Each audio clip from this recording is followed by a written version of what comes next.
ನಾನು ಶ್ರೀನಿವಾಸರಾವ್ ಅಂತ. ನನ್ನ ಹಳೆ ಬೇದಿ ನನ್ನ ಊರು. ಆದರೆ ಒಂದು ನಮಗೆ ಬೇಜಾರಾಗೋದೇನು ಅಂದರೆ 2015ನೇ ಇಸ್ವಿಲಿ 1 ಕೋಟಿ ಇದನ್ನು ಸರ್ಕಾರದಿಂದ ಅನುದಾನ ಮಾಡ್ತು. ಯಾತಕ್ಕೆ ಅಂದರೆ ಪೊಲೀಸ್ ಸ್ಟೇಷನ್ನಿನಿಂದ ತಲಕಾಡು ಕಾವೇರಿ ನದಿವರೆಗೂ ದಾರಿ ಮಾಡಬೇಕು ಅಂತ. ಮೊದಲು ಏನಾಯಿತು ಅಂದರೆ ಫಸ್ಟ್ ಸ್ಟೆಪ್ಪು ದೇವಸ್ಥಾನದ ಸುತ್ತಮುತ್ತ ಆಯಿತು, ಆಮೇಲೆ ನಿಂತ್ಕೊಂಡ್ಬಿಡ್ತು. ಆಮೇಲೆ ನೆಕ್ಸ್ಟು ನಾವು ಶುರು ಮಾಡಿದ್ವು. ಆ ರಾಜು ಅಂತಿದ್ರು, ಅವರಾದಮೇಲೆ ಹೀಗೆ ಕೊಟ್ಟ ಮೇಲೆ ಏನು ಮಾಡಿದ್ರು ಅಂದರೆ ಅದು ಹಾಗೆ ಅರ್ಧ ಆಗೋಯ್ತು. ಅವರು ಟ್ರಾನ್ಸ್ಫರ್ ಆಗಿ ಹೋದರು, ಅದು ಅರ್ಧ ಆಯಿತು. ಮತ್ತೆ ನಾವು ಎಲ್ಲ ಅಧಿಕಾರಿಗಳನ್ನ ಕೇಳಕ್ಕೆ ಹೋದಾಗ ನಮಗೆ ಇದಾಗಬೇಕು, ನಮ್ಗೆ ಅನುದಾನ ಬರಬೇಕು, ನಮಗೆ ಸರ್ಕಾರದಿಂದ ಇನ್ನೂ ಹೆಚ್ಚಿಗೆ ಅನುದಾನ 2 ಸತಿ ಅನುದಾನ ಆಯಿತು. ಅದು 2 ಸತಿ ಅನುದಾನ ಆಡಿದ್ರು ಕೂಡ ಹಾಗೆ ಇಟ್ಕೊಂಡು ಕೂತ್ಕೊಂಡ್ರು. ಆದರೆ ಇವರ ಇದು ಇದರಲ್ಲಿ ಯಾವುದಪ್ಪ ರೋಡಿನ ಒಂದು ಇದು ನಡೀತಾ ಇರೋದು ಅಷ್ಟು ಇದಿಲ್ಲ, ಕೀಳು ಮಟ್ಟದ ಇದಿದೆ, ಕಾಮಗಾರಿಗಳಾಗಿವೆ. ಯಾವುದೇ ಒಂದು ಇದು ಕಾಮಗಾರಿ ಸರಿಯಾಗಿ ನಡೀತಾ ಇಲ್ಲ. ಈಗಾಗಲೇ ನಾವು ಸುಮಾರು 1 ತಿಂಗಳಿಂದ ಹೇಳ್ತಾ ಇದ್ದೀವಿ. 19ನೇ ತಾರೀಕು 17ನೇ ತಾರೀಕು ಗ್ರಾಮ ದೇವತೆ ಹಬ್ಬ ಇದೆ, ಶಿವರಾತ್ರಿ ಹಬ್ಬ ಇದೆ ಕಣ್ರಿ. ಎಲ್ಲರೂ ಇದು ಮಾಡ್ತಾಯಿದ್ದಾರೆ, ಎಲ್ಲ ಊರಿಂದಲೂ ಬರ್ತಾ ಇದ್ದಾರೆ. ಅದರಿಂದ ನಮಗೆ ಅದನ್ನು ಸರಿಪಡಿಸ್ಕೊಡಿ ಅಂತ ನಾವು ಹೇಳ್ತೇವೆ. ಸ್ವಲ್ಪನಾದ್ರು ಸರಿಪಡಿಸ್ಕೊಡಿ, ಕಲ್ಲು ಮಣ್ಣು ಹಾಕಿ ಧೂಳು ಹೇಳಿದ್ದಾಗ ಮಾಡ್ಕೊಳ್ಳಿ ಅಂತ ಹೇಳ್ತಿದ್ದೀವಿ. ಆದರೆ ಯಾವುದೂ ಇಲ್ಲ. ಈಗ ಸ್ವಲ್ಪ ದಿವಸದಲ್ಲಿ ನಾವು AWE ಇವರಿಗೆ ಸತೀಶ್ ಚಂದ್ರನಿಗೆ ಮಾಡಿದ್ವು. ಅವರು ಏಕವರ್ಷದಲ್ಲಿ ಇದು ಮಾತಾಡಿದ್ರು. ಅದನ್ನು ನಾವು ಅವರ ಉನ್ನತ ಮಟ್ಟದ ಅಧಿಕಾರಿಗೂ ಕೇಳಿದೆ, ನೀವು ಬರ್ಕೊಡ್ರಿ, ನಾವು ಇದು ಮಾಡ್ತೀವಿ ಅಂತ ಹೇಳಿದ್ರು. ಆದರೆ ಸತೀಶ್ ಚಂದ್ರ ಅವರು ಯಾವುದೇ ಒಂದು ಇದಕ್ಕೂ ಭಕ್ತ ಇಲ್ಲ, ಕುಗ್ತಾನೂ ಇಲ್ಲ. ಅವ್ರ ಬಗ್ಗೆ ಮೇಲಾಧಿಕಾರಿಗಳು ಕ್ರಮ ಕೈಗೊಂಡು ಏಕವಚನದಲ್ಲಿ ಸಾರ್ವಜನಿಕರನ್ನು ಮಾತಾಡಿಸ್ಬಾರ್ದು ಅಂತ ಹೇಳ್ಬೋದು ನನ್ನ ಒಂದು ಇದು ಭಾವನೆ. ಪ್ರಸ್ಥಾನ ಹೋರಾಟ ಏನಿರಲಿಲ್ಲ. ನಾವು ಪ್ರವಾಸೋದ್ಯಮಕ್ಕೆ ಹೋಗಿ ಕೇಳಿದ ತಕ್ಷಣವೇ ಅವರು ಮಾಡಿಕೊಟ್ರು. ಆ ಬೈಪಾಸ್ ರಸ್ತೆನೂ ಚೆನ್ನಾಗಿ ನಡೀತಾ ಇದೆ.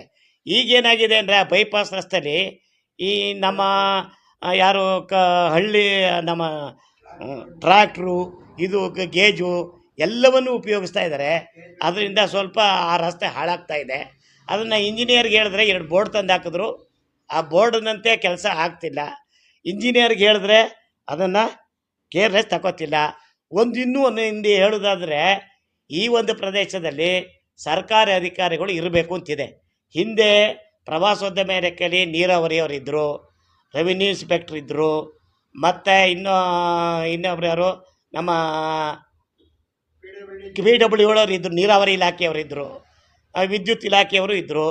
ಈಗ ಒಬ್ಬರೂ ಇಲ್ಲ. ಅದು ಸರ್ಕಾರಿ ಆದೇಶ ಆಗಿದೆ. ಆ ಆದೇಶನ ನಾನು ತಂದು ತೋರಿಸಿದ್ದೀನಿ. ಇದಕ್ಕೆ ಅವರು ಯಾವುದೇ ಒಂದು ಇದನ್ನು ಬೆಲೆ ಕೊಟ್ಟಿಲ್ಲ. ಇವಾಗ ನೀವು ಹೇಳೋದೇನೆಂದರೆ ನಿಮ್ಮ ಪತ್ರಕರ್ತರಿಗೆ ಈ ಥರ ಆದೇಶ ಆಗಿದ್ದರೂ ಕೂಡ ಸರ್ಕಾರಿ ಅಧಿಕಾರಿಗಳು ವಾಸಸ್ಥಳದಲ್ಲಿ ಇರುವುದಿಲ್ಲ ಅಂತ ಕಂಪ್ಲೇಂಟ್ ಮಾಡಿದ್ದಾರೆ ಅಂತ ನೀವು ಹೇಳ್ಬೋದು. ಮೂಲಭೂತ ಸಮಸ್ಯೆಗಳಲ್ಲಿ ಅತಿ ಹೆಚ್ಚಾಗಿ ಕಾಡೋ ಸಮಸ್ಯೆ ಯಾವುದು? ಹೋರಾಟ ಇದೆ.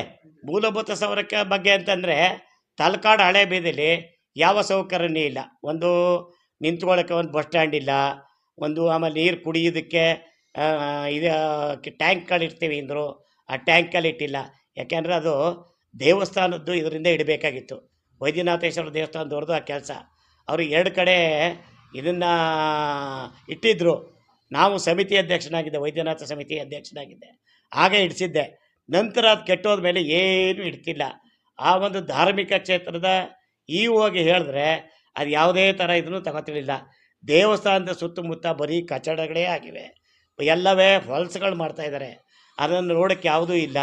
ಆಮೇಲೆ ಆ ಕೀರ್ತಿನಾರಾಯಣ ಸ್ವಾಮಿ ಮತ್ತು ಕೀರ್ತಿನಾರಾಯಣ ಸ್ವಾಮಿಯಿಂದ ಇದು ಚೌಡೇಶ್ವರಿ ಗುಡಿಗೆ ಅಲ್ಲಿಗೆ ಹೋಗೋದಕ್ಕೆ ಯಾವುದೇ ಒಂದು ಬಲ್ಪ್ಗಾಗಲಿ ಇದಾಗಲಿ ಯಾವುದಿಲ್ಲ. ಸಣ್ಣ ಬಲ್ಪ್ ಹಾಕಿದ್ದಾರೆ, ಕಾಣ್ತಾ ಇಲ್ಲ. ಮಳಗುಡ್ಡೆ ಮೇಲಿಂದ ಬರೋರು ತಪ್ಪಿಸ್ಕೊಳ್ಳೋ ಚಾನ್ಸು ಕೂಡ ಇದೆ. ಇದರಿಂದ ಅಲ್ಲಿಗೆ ಲೈಟ್ಗಳನ್ನು ದೊಡ್ಡದಾಗ ಹಾಕಿ ಅಂತ ಹೇಳಿದ್ರು ಅವರು ಕೇಳ್ತಿಲ್ಲ. ಆಮೇಲೆ ಇನ್ನೊಂದೇನು ಅಂದರೆ ನಮ್ಮ ಫಾರೆಸ್ಟ್ನವರು ವಸೂಲಿ ಮಾಡ್ತಾಯಿದ್ದಾರೆ. ನಮ್ಮ ದೇವಸ್ಥಾನದಕ್ಕೆ ಸೇರಿದಂಥ ಒಂದು ಪ್ರಾಂತ್ಯದಲ್ಲಿ ಅವರು ಅಂಗಡಿಗಳನ್ನ ಇಡಿಸಿ, ಅಂಗಡಿಗಳವರಿಂದ ಒಂದು ಅಂಗಡಿಗೆ 10,000 ತಗೊಂಡು ಅವ್ರಿಗೂ ಮೂಲಭೂತ ಸೌಕರ್ಯ ಕೊಟ್ಟಿಲ್ಲ ಅವ್ರಿಗೆ.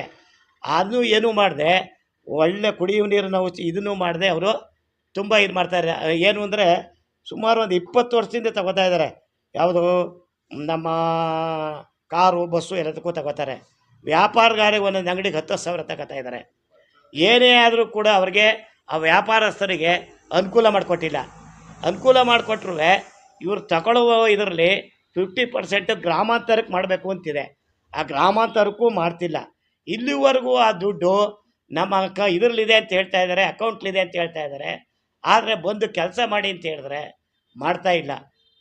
ಫಾರೆಸ್ಟ್ನವ್ರಿಗೂ ಬಗ್ಗೆ ತಾವು ಅದನ್ನು ತಿಳಿಸಬೇಕು ಅಂತ ಮನವಿ ಮಾಡ್ಕೊತೀನಿ. Thank you sir. ಮತ್ತೆ ನೀವು ಯಾವುದೇ ಥರದ ಫಾರೆಸ್ಟ್ಗೆ ನೀವು ಭೇಟಿ ಭೇಟಿ ಮಾಡಿ 3-4 ಸತಿ ಭೇಟಿ ಮಾಡಿದ್ದೀನಿ. ಯಾವ ಥರ ಮಾಡಿದ್ರಿ ಏನು? ಯಾಕೆಂದ್ರೆ ಇದೇ ಥರ ಹೇಳಿದ್ದೀನಿ, ಸ್ವಾಮಿ ನೀವು ನಿಸರ್ಗಧಾಮದಲ್ಲಿ ದೇವಸ್ಥಾನದ ಒಂದು ಸೇರಬೇಕಾದಂಥ ವಸ್ತುಲಿ ನೀವು ಇದು ತಗೊಳ್ತಾ ಇದ್ದೀರಿ, ಎ ಸಿಯಿಂದ ನಿಮಗೆ ಬಿಡಿ ಅಂತ ಬಂದಿರಿ, ನೀವು ಬಿಟ್ಟಿಲ್ಲ. ಆ ಒಂದು ಇದರಲ್ಲಿ ನೀವು ತಗೊಂಡು ವಸೂಲು ಮಾಡ್ತಾ ಇದ್ದೀರಲ್ಲ, ಆ ವಸೂಲಿನ ನೀವು 20-50% ಗ್ರಾಮ ಇದಕ್ಕೆ ಮಾಡಬೇಕು ಅಂತಿದೆ, ನೀವು ಮಾಡ್ತಾ ಇಲ್ಲ.